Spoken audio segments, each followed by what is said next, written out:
La unificada palabra del Señor estará en Hebreos capítulo 10 del 1 al 25. Porque la ley, teniendo la sombra de los bienes venideros, no la imagen misma de las cosas, nunca puede, por los mismos sacrificios que se ofrecen continuamente cada año, hacer perfectos a los que se acercan.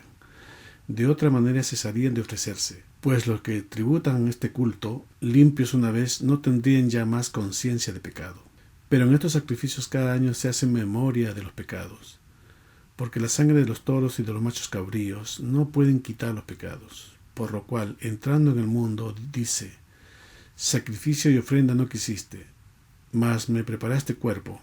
Holocaustos y expiaciones por el pecado no te agradaron. Entonces dije: he aquí que vengo, oh Dios, para hacer tu voluntad, como en el rollo del libro está escrito de mí. Diciendo primero: sacrificio y ofrenda y holocausto y expiaciones por el pecado no quisiste, ni te agradaron, las cuales cosas se ofrecen según la ley. Y diciendo luego: he aquí que vengo, oh Dios, para hacer tu voluntad. Quita lo primero para establecer lo último. En esa voluntad somos santificados mediante la ofrenda del cuerpo de Cristo, hecha una vez para siempre. Y ciertamente todo sacerdote está día tras día ministrando y ofreciendo muchas veces los mismos sacrificios, que nunca pueden ser quitados los pecados. Pero Cristo, habiendo ofrecido una vez para siempre un solo sacrificio por los pecados, se ha sentado a la diestra de Dios, de ahí en adelante esperando hasta que sus enemigos sean puestos por estrado de sus pies. Porque con una sola ofrenda hizo perfectos para siempre a los santificados. Y nos atestigua lo mismo el Espíritu Santo, porque después de haber dicho: este es el pacto que haré con ellos después de aquellos días, dice el Señor, pondré mis leyes en sus corazones y en sus mentes las escribiré. Añade: y nunca más me acordaré de sus pecados y transgresiones, pues donde hay remisión de estos no hay más ofrenda por el pecado. Así que, hermanos, teniendo libertad para entrar en el lugar santísimo por la sangre de Jesucristo, por el camino nuevo y vivo que Él nos abrió a través del velo, esta es su carne, y teniendo un gran sacerdote sobre la casa de Dios, acerquémonos con corazón sincero, en plena certidumbre de fe, purificados los corazones de mala conciencia, y lavados los cuerpos con agua pura. Mantengamos firme sin fluctuar la profesión de nuestra esperanza, porque fiel es el que lo prometió. Y considerémonos unos a otros para estimularnos al amor y a las buenas obras, no dejando de congregarnos como algunos tienen por costumbre, sino exhortándonos, y tanto más cuanto veis que aquel día se acerca. Hoy vamos a ver otro de los pasajes de las Escrituras no muy bien entendida por el evangelismo actual, a la cual nos vamos a enfocar y que va como título de nuestra enseñanza. Veremos que la misma Escritura dará sentido con que lo escribió Pablo. Veremos todo el conflicto que eso puede generar en la vida de alguien que ha estado toda una vida en la denominada iglesia, porque cuánto significa para muchos el hecho de estar en algún local, en un templo físico, sin saber el propósito principal, sino tomarlo como una religiosidad a la cual muchos están esclavizados, pensando que si no estuvieran allí, estuvieran sin vida, cuestionando a los que no van aún sin conocer el corazón de la persona, ya que en una cultura religiosa existe ese sentimiento de obligatoriedad que se lleva desde la niñez por congregarse, de asistir a un local, porque para muchos la definición de congregarse es de esa manera, y muchas veces sin poder evitar la atracción hacia lo que significa ese ambiente, como la música, los amigos, todas las actividades que se torna para muchos en una forma de vida. Pero que llegue el día en que algunas de esas vidas que están en aquellos locales se les presenta lo real, Cristo, como fue la conversión de Pablo y la que ha sido y será la de muchos. Digo esto porque en muchas vidas el Señor se les presentó estando fuera de los templos, por así decirlo, esperando que nos llegue el entendimiento con lo que está escrito de la experiencia de Pablo. Así, con esta pequeña introducción empezamos en el versículo 1.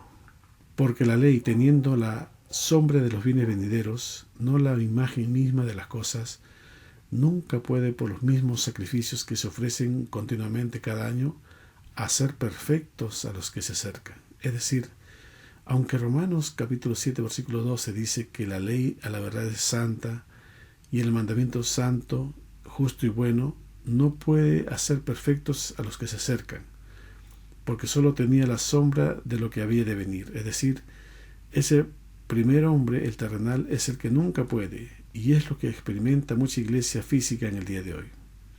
Versículo 2.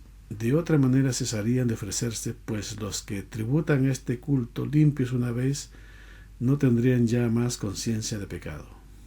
Es decir, no cesaron los sacrificios, por eso cada año ofrecían sacrificios por el pecado. Versículo 3. Pero en estos sacrificios cada año se hace memoria de los pecados. No solo se ofrece por el pecado, sino que al hacerlo se hace memoria de dichos pecados. Versículo 4. Porque la sangre de los toros y de los machos cabríos no pueden quitar los pecados. La sangre de esos animales no puede quitar el pecado. Versículo 5. Por lo cual, entrando en el mundo, dice, sacrificio y ofrenda no quisiste, mas me preparaste cuerpo.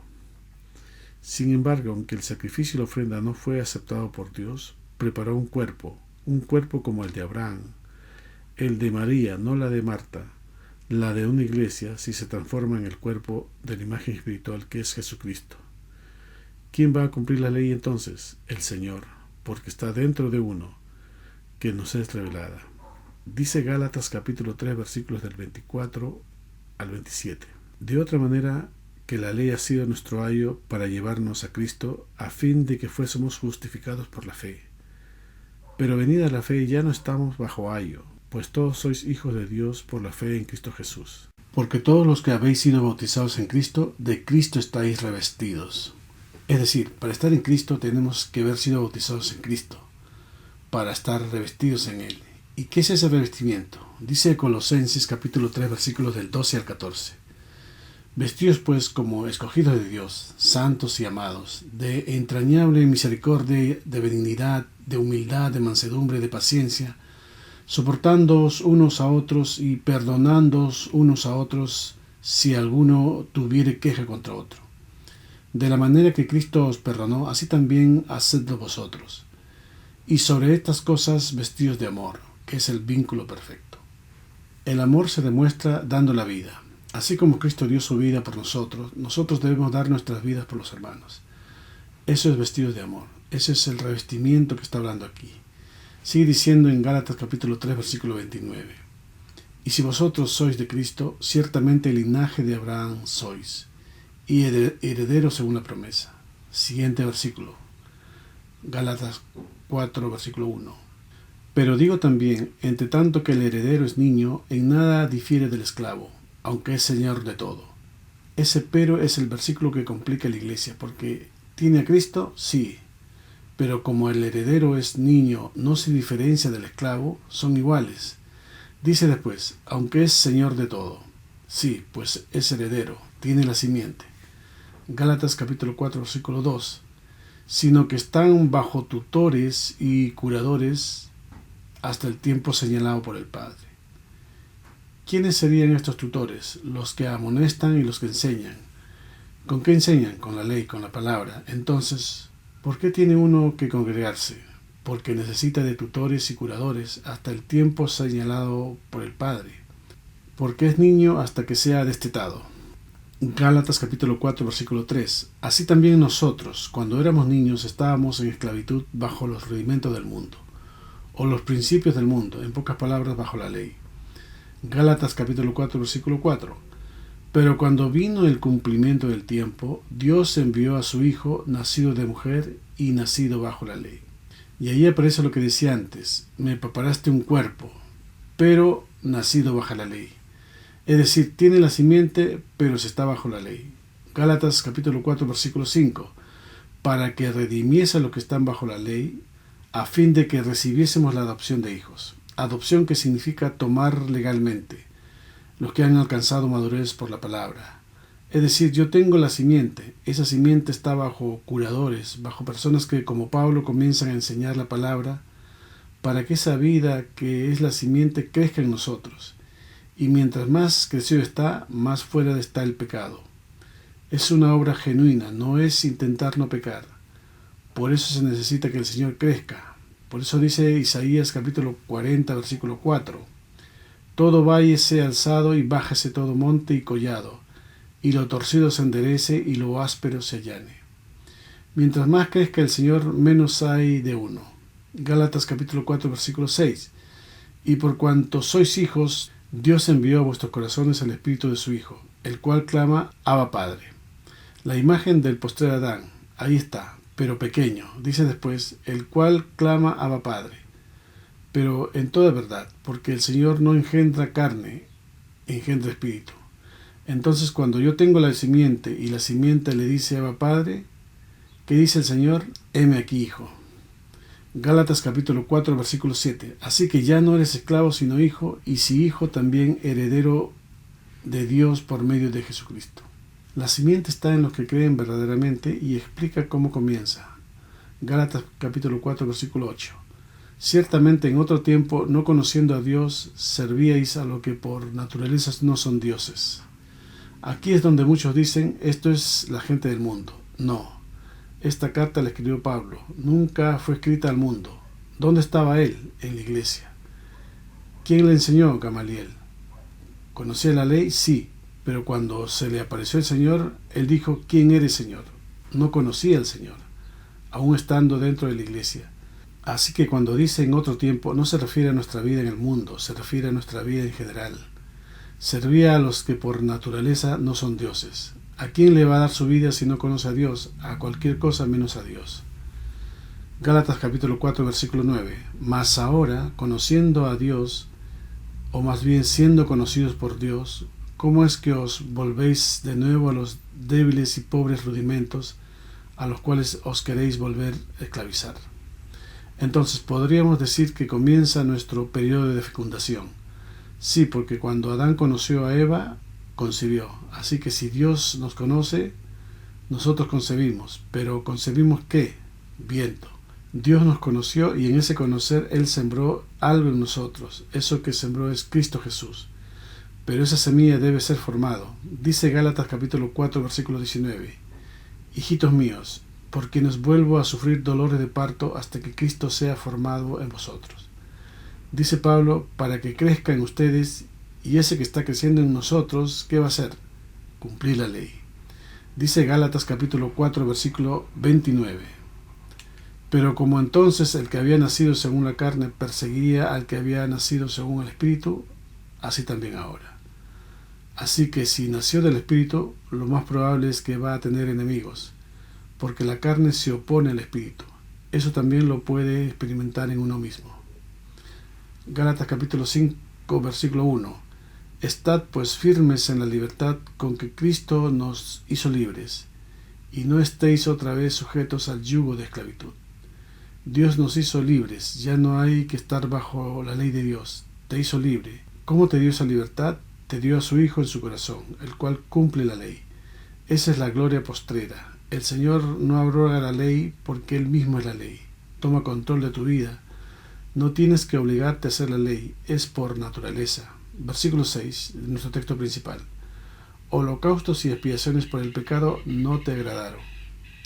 Por lo tanto, explicado todo lo del verso anterior, holocaustos y expiaciones no le agradaron porque seguía en su maldad.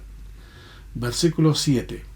Entonces dije, he aquí que vengo, oh Dios, para hacer tu voluntad, como en el rollo del libro está escrito de mí. Esta es una porción que está escrito en los Salmos sobre el verbo divino, que dijo Salmos capítulo 40, versículo 7. Entonces dije, he aquí vengo, en el rollo del libro está escrito de mí. Dice después en Salmos capítulo 40, versículo 8, el hacer tu voluntad, Dios mío, me ha agradado, y tu ley está en medio de mi corazón. El salmista diciendo que la palabra estaba en su corazón. Versículo 8 de nuestro texto principal. Diciendo primero, sacrificio y ofrenda y holocaustos y expiaciones por el pecado no quisiste, ni te agradaron, las cuales cosas se ofrecen según la ley. Versículo 9. Y diciendo luego, he aquí vengo, oh Dios, para hacer tu voluntad, quítalo primero para establecer esto último. Pero nunca lo va a poder quitar si vive en ello, el hombre viejo. Vamos a explicarlo un poco más. Miren en el libro de Gálatas capítulo 3, versículo 16. Ahora bien, a Abraham fueron hechas las promesas y a su simiente. No dice y a las simientes, como si hablase de mucho, sino como de uno, y a tu simiente, la cual es Cristo. Vean lo que aquí mismo lo recalca. No dice y a las simientes, como si hablase de muchos, donde podría ser el pueblo de Israel o nosotros, sino dice, sino como uno, y a tu simiente, la cual es Cristo. Entonces la promesa fue hecha a Abraham y a su simiente, la cual es Cristo, pero el primer hombre tiene que morir. Dice después en Gálatas capítulo 3, versículo 17. Esto pues digo, el pacto previamente ratificado por Dios para con Cristo, la ley que vino 430 años después no lo abroga para invalidarnos la promesa. El pacto es para con Cristo. ¿Cuál es el pacto? Que heredaría todas las cosas, y la ley no invalida la promesa de Dios. Sigue diciendo en Gálatas capítulo 3, versículo 18. Porque si la herencia es por ley, ya no es por la promesa, pero Dios la concedió a Abraham mediante la promesa. Es decir, la herencia nos corresponde o le corresponde a Abraham por la promesa, que fue hecho a su simiente. Dice después en Gálatas capítulo 3, versículo 19. Entonces, ¿para qué sirve la ley? Ven, no era necesario que nos preguntáramos. Sigue diciendo, fue añadida a causa de las transgresiones, hasta que viniese la simiente a quien fue hecha la promesa, y fue ordenada por medio de ángeles en manos de un mediador. Es decir, la ley está puesta para que cumpla un objetivo, hasta que venga la promesa, a quien se le hizo, esto es, a Cristo. Así que si no tenemos a Cristo, estamos bajo la ley. Y esta es la parte que todos omiten en las iglesias físicas diciendo estamos en Cristo. Y uno se pregunta, ¿sabrá lo que es estar en Cristo? Porque parece que conoce la teoría, pero no sabe cómo es. Porque estar en Cristo es estar muerto en las obras de la carne. Dice Romanos capítulo 6, versículos del 3 al 4. ¿O no sabéis que todo lo que hemos sido bautizados en Cristo, hemos sido bautizados en su muerte? Porque somos sepultados juntamente con Él para muerte por el bautismo, a fin de que como Cristo resucitó de los muertos por la gloria del Padre, así también nosotros andemos en vida nueva. Así como Cristo resucitó, nosotros también resucitemos para tener un andar en Cristo, en una vida nueva. La persona que uno era ya no puede existir porque Dios la hizo nueva. Como Saulo de Tarso, que después el Señor lo llamó Pablo, y fue completamente otra persona. Y a nosotros también debiera acontecernos exactamente lo mismo. Dice Gálatas capítulo 3, versículos del 20 al 22. Y el mediador no lo es de uno solo, pero Dios es uno. Luego, ¿la ley es contra las promesas de Dios? En ninguna manera, porque si la ley dada pudiera vivificar, la justicia fuera verdaderamente por la ley. Mas la Escritura lo encerró todo bajo pecado, para que la promesa que es por la fe en Jesucristo fuese dada a los creyentes. Fíjese bien, a los que creen, a los que obedecen a la palabra, no a todos los que asisten en un local. Dice luego Gálatas capítulo 3, versículos del 23 al 24. Pero antes que viniese la fe, estábamos confinados bajo la ley, encerrados para aquella fe que iba a ser revelada. De manera que la ley ha sido nuestro ayo para llevarnos a Cristo, a fin de que fuésemos justificados por la fe. La ley vino a ser nuestro ayo. ¿Qué es un ayo? Es una persona encargada en las casas principales de custodiar niños o jóvenes y de cuidar de su crianza y educación. Eso es lo que hace la palabra. Versículo 10 de nuestro texto principal. En esta voluntad somos santificados mediante la ofrenda del cuerpo de Jesucristo hecha una vez para siempre. Versículo 11. Y ciertamente todo sacerdote está día tras día ministrando y ofreciendo muchas veces los mismos sacrificios que nunca pueden quitar los pecados. Versículo 12. Pero Cristo, habiendo ofrecido una vez para siempre un solo sacrificio por los pecados, se ha sentado a la diestra de Dios. Versículo 13. De ahí en adelante esperando hasta que sus enemigos sean puestos por estrado de sus pies. Sus enemigos son las obras de la carne. Versículo 14. Porque con una sola ofrenda hizo perfectos para siempre a los santificados. Puso su semilla. Versículo 15 y 16. Y nos atestigua lo mismo el Espíritu Santo, porque después de haber dicho, este es el pacto que haré con ellos después de aquellos días, dice el Señor, pondré mis leyes en sus corazones y en sus mentes las escribiré. Versículos 17 y 18. Añade, y nunca más me acordaré de sus pecados, y transgresiones. Pues donde hay remisión de estos, no hay más ofrenda por el pecado. Versículo 19. Así que, hermanos, teniendo la libertad para entrar en el lugar santísimo por la sangre de Jesucristo, versículo 20, por el camino nuevo y vivo que Él nos abrió a través del velo, esto es su carne, versículo 21, y teniendo un gran sacerdote sobre la casa de Dios, versículo 22, acerquémonos con corazón sincero, en plena certidumbre de fe, purificados los corazones de mala conciencia y lavados los cuerpos con agua pura, purificando y lavando con la palabra de Dios. Versículo 23. Mantengamos firme sin fluctuar la profesión de nuestra esperanza, porque fiel es el que lo prometió. Versículo 24. Y considerémonos unos a otros para estimularnos al amor y a las buenas obras. Versículo 25. No dejando de congregarnos como algunos tienen por costumbre, sino exhortándonos, y tanto más cuanto veis que aquel día se acerca. Pero congregarnos en uno, es decir, Él nos crea y nos forma para darnos su imagen. Vamos a ver en Isaías capítulo 43, versículo 1. Ahora, así dice Jehová, creador tuyo, oh Jacob, y formador tuyo, oh Israel. No temas, porque yo te redimí, te puse nombre, mío eres tú. Isaías capítulo 43, versículo 2. Cuando pases por las aguas, yo estaré contigo, y si por los ríos, no te anegarán. Cuando pases por el fuego, no te quemarás, ni la llama arderá en ti. Vean, por las aguas, el Mar Rojo, por los ríos, el Jordán, por el fuego, los amigos de Daniel en Babilonia. O también podemos decir Egipto, el reino y la confusión.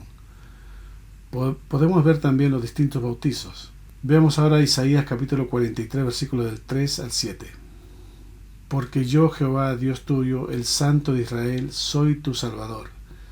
A Egipto he dado por tu rescate, a Etiopía y a Seba por ti.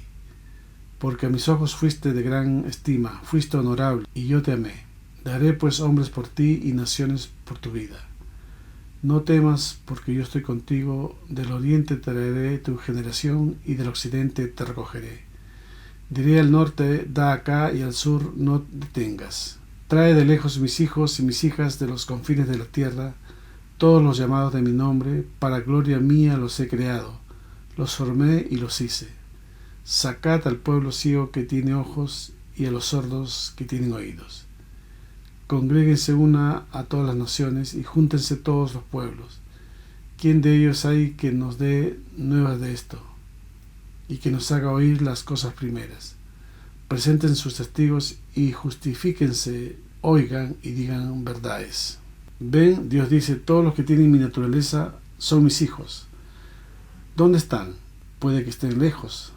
Sacad a los que tienen ojos y oídos espirituales, es decir, ciego para lo terrenal como el siervo. Dice Isaías capítulo 42, versículos del 19 al 20. ¿Quién es ciego sino mi siervo? ¿Quién es sordo como mi mensajero que envié? ¿Quién es ciego como mi escogido y ciego como el siervo de Jehová? Que ve muchas cosas y no advierte, que abre los oídos y no oye. Vean el verso 9. Congréguense a una. Se van a congregar, pero antes hay que salvar, llamar. ¿A quién? ¿A todo el mundo? No, a los hijos, que muchas veces hay que despertarlos y o apartarlos. Veamos Isaías capítulo 52, versículos del 1 al 2. Despierta, despierta, vístete de poder, oh Sión, vístete de tu ropa hermosa, oh Jerusalén, ciudad santa, porque nunca más vendrá a ti incircunciso ni inmundo. Sacúdete del polvo, levántate y siéntate, Jerusalén, suelta las ataduras de tu cuello, cautiva hijo de Sión. Veamos Isaías capítulo 52, versículos del 11 al 12. Apartaos, apartaos, salid de ahí, no toquéis cosa inmunda, salid de en medio de ella. Purificaos los que lleváis los utensilios de Jehová, porque no saldréis apresurados ni iréis huyendo, porque Jehová irá delante de vosotros y os congregará el Dios de Israel. Entonces, no dejando de congregarnos, comienza a tener otro sentido, ser rescatados para ser congregados por Él. ¿Y dónde, hermano? En Cristo. Dice Juan capítulo 11, versículos del 49 al 52. Entonces Caifás, uno de ellos, sumo sacerdote aquel año, les dijo: vosotros no sabéis nada, ni pensáis que nos conviene que un hombre muera por el pueblo y no que toda la nación perezca. Esto no lo dijo por sí mismo, sino que, como era el sumo sacerdote de aquel año, profetizó que Jesús había de morir por la nación, y no solamente por la nación, sino también para congregar en uno a los hijos de Dios que estaban dispersos. Aquí dice, nos conviene que maten a Jesús para que no nos maten a nosotros. Luego dijo, esto no lo digo por sí mismo, es decir, no solamente no entendía él, era como un ventrílocuo. Veamos Salmos capítulo 102, versículo 18. Se escribirá esto para la generación venidera, y el pueblo que está por nacer alabará ya. Porque miró desde lo alto de su santuario, Jehová miró desde los cielos a la tierra para oírle el gemido de los presos, para soltar a los sentenciados a muerte, para que publique en Sión el nombre de Jehová, y su alabanza en Jerusalén, cuando los pueblos y los reinos se congreguen en uno para servir a Jehová. ¿Congregar a dónde? En uno. ¿Leyeron algún lugar físico? No. Dice Isaías capítulo 49, versículo 6. Dice, poco es para mí que tú seas mi siervo para levantar las tribus de Jacob y para que restaures el remanente de Israel. También te di por luz a las naciones para que seas mi salvación hasta lo postrero de la tierra. Congregar en uno a los hijos de Dios que estaban entre los gentiles. Dice Juan capítulo 10 versículo 16. También tengo otras ovejas que no son de este redil. Aquellas también debo traer y oirán mi voz, y habrá un rebaño y un pastor. La iglesia del Señor es uno. ¿Y por qué está dividida? Dice 1 Corintios capítulo 1 versículos del 12 al 13. Quiero decir que cada uno de vosotros dice, yo soy de Pablo, y yo de Apolos, y yo de Cefas, y yo de Cristo. ¿Acaso está dividido Cristo? ¿Fue crucificado Pablo por vosotros, o fuisteis bautizados en el nombre de Pablo? Está dividida porque ven al hombre y no a la palabra, o escuchan al que no ha dado su vida para ser revestidos por Cristo. Los que hablan verdad siempre son dejados de lado. Dijo el Señor cuando salió de la sinagoga de los congregados la última vez que los visitó, en Mateo capítulo 23 versículo 37. Jerusalén, Jerusalén, que matas a los profetas y apedreas a los que te son enviados. ¿Cuántas veces quise juntar a tus hijos como la gallina junta a sus polluelos, debajo de las alas, y no quisiste? Y dijo en Juan capítulo 17 versículo 14, yo les he dado tu palabra, y el mundo los aborreció porque no son del mundo, como tampoco yo soy del mundo. ¿Y para qué nos ha dado su palabra? Juan capítulo 17 versículo 21. Para que todos sean uno, como tú, oh Padre, en mí y yo en ti. Que también ellos sean uno en nosotros, para que el mundo crea que tú me enviaste. Congregarnos en uno, pero ¿para qué o con el propósito de qué? Lo primero, considerar cuando uno está congregado en él. Es lo que dice Habacuc capítulo 2 versículo 20. Mas Jehová está en su santo templo, calle delante de él toda la tierra. También Eclesiastés capítulo 5 versículo 13. Cuando fueres a la casa de Dios, guarda tu pie y acércate más para oír que para ofrecer el sacrificio de los necios, porque no saben que hacen mal. No te des prisa con tu boca, ni tu corazón se apresure a proferir palabra delante de Dios, porque Dios está en el cielo y tú en la tierra. Por tanto, sean pocas tus palabras, porque de la mucha ocupación viene el sueño, y de la multitud de las palabras la voz del necio. Dice, no te des prisa con tu boca. ¿Por qué? Porque Jehová está en su santo templo. Calle delante de él toda la tierra. ¿Pero para qué tiene que callar? Para que pueda escuchar. ¿Se va a congregar? Sí. ¿Lo van a rescatar? Sí. Para cumplir lo que el Señor siempre dijo en Éxodo capítulo 19 versículos del 4 al 6. Vosotros visteis lo que hice a los egipcios, y cómo os tomé sobre las alas de las águilas, y os he traído a mí. Ahora pues, si diereis oído a mi voz y guardareis mi pacto, vosotros seréis mi especial tesoro sobre todos los pueblos, porque mía es toda la tierra. Y vosotros me seréis un reino de sacerdotes y gente santa. Estas son las palabras que dirás a los hijos de Israel. Es importante congregarse para oír y luego obedecer. Eso es todo el fin del discurso. Dice Eclesiastés capítulo 12, versículos del 13 al 14. El fin de todo el discurso oído es este: teme a Dios y guarda sus mandamientos, porque esto es el todo del hombre, porque Dios traerá toda obra a juicio, juntamente con toda cosa cubierta, sea buena o sea mala. Dice el verso 3 de Eclesiastés 5, porque de la mucha ocupación viene el sueño, y de la multitud de las palabras la voz del necio. Ser como María, no como Marta. Veamos en 2 de Corintios capítulo 6, versículo 14. No os unáis en yugo desigual con los incrédulos, porque ¿qué compañerismo tiene la justicia con la injusticia? ¿Y qué comunión la luz con las tinieblas? ¿Y qué concordia Cristo con Belial? ¿O qué parte el creyente con el incrédulo? ¿Y qué acuerdo hay entre el templo de Dios y los ídolos? Porque vosotros sois el templo del Dios viviente. Como Dios dijo, habitaré y andaré entre ellos y seré su Dios, y ellos serán mi pueblo. Por lo cual salid de en medio de ellos y apartaos, dice el Señor, y no toquéis lo inmundo, y yo os recibiré. Y seré para vosotros por padre, y vosotros me seréis hijos e hijas, dice el Señor Todopoderoso. Congregarnos en Cristo, un cuerpo, un organismo. La iglesia no es una organización, la iglesia es un organismo. La iglesia es Cristo, y si la cabeza es espíritu, el cuerpo es espiritual, como estaremos en la Nueva Jerusalén. Dice Apocalipsis capítulo 21, versículo 22. Y no vi en ella templo, porque el templo de Dios Todopoderoso es el templo de ella y el Cordero. Dice, no vi en ella templo, porque el templo. Bueno, ¿había templo o no? Es decir, había templo, pero no era el que vemos. Para terminar en 2 de Corintios capítulo 7, versículo 1.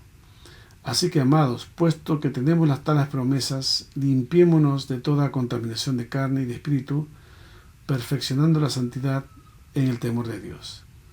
Por eso arriba de no dejando de congregarse, dice, lavados los cuerpos con agua pura, en plena certidumbre de fe, sinceridad, pureza. Y dice antes, tenemos entrada al lugar santísimo. Sí, pero carne y sangre no pueden heredar el reino. Se saltan esos pasos, por eso vemos iglesias congregadas, pero con muchas actividades. Poco haciendo conocer a Cristo a través de su palabra. Debemos congregarnos para oírle, para que tutores y curadores enviados por el Padre nos limpien a través de la palabra y así poder congregarnos en uno, en Cristo. Amén.